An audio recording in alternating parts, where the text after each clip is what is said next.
attacking the line of scrimmage and they're playing with discipline in their gaps, and that's really what run defense is. So if you can control your gap, you know, we're a single gap control defense. So if you can control your gap, swarm through it, you got a chance to play good run defense. And then obviously someone has to make the tackle. Hopefully a few people. That was a big challenge last week, and now we got another big challenge this week.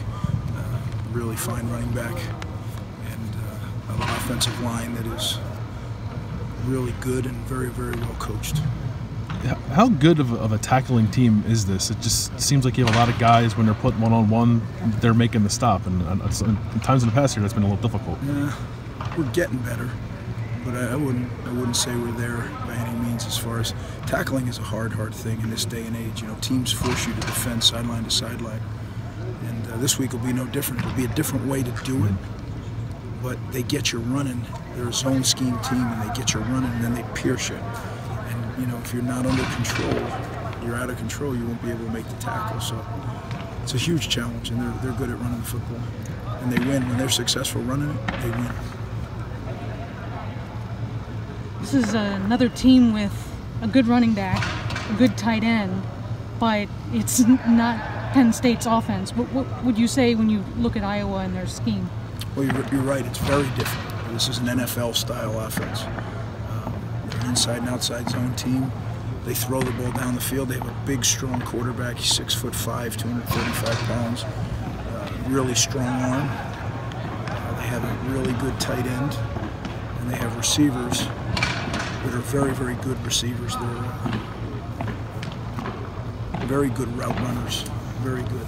And they have a young kid, number 6, who's electrically fast. So there's a lot of, just like last week, there's a lot of challenges to be addressed, you know, and it's hard to have enough guys to do it. Coach, what can you take away from the game that you played last week? Obviously, you did really well against the run, but what can you take away going up against this Iowa team? Even though you said they're different, obviously there has to be some things that you can look at and say that's going to be effective against a team like this as well. Well, I think the biggest thing you take away from a game like last week is a life lesson.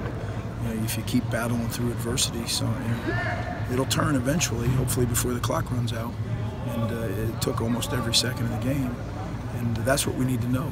You know, because you get into November, it's really hard to win football games, and you really got to be locked in and focused, and you have to be able to push through things that, you know, maybe aren't going so well, because it's the way it is in November. Greg, Wadley, their number 1 running back. What specifically with him, what problems does he present from the standpoint? There's a lot of P's in there. Sorry about that. What problems does he present from the standpoint of he runs, but he also gets the ball out of the backfield and stuff? What stands out about him in your opinion? Elite change of direction, elite, very good pass receiver. Yeah. Those two things. You know, when he runs the football, like I said, they're a zone scheme. So he's hunting and pecking for daylight, stretching the defense, and then when he sees it, he sticks a foot in the ground.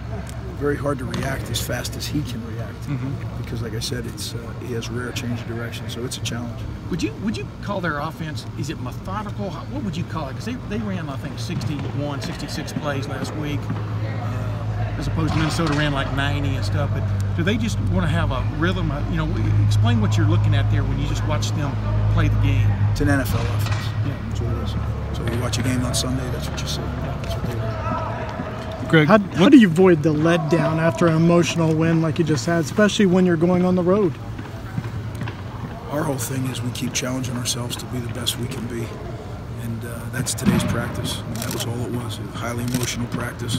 Guys giving great effort. And we understand that if we practice really, really hard and really, really well, that it's going to carry into the game. And that's, you know, we don't worry about Saturday today, we worry about Tuesday today. And that may sound like coach speak, but it's not. It's hard to do.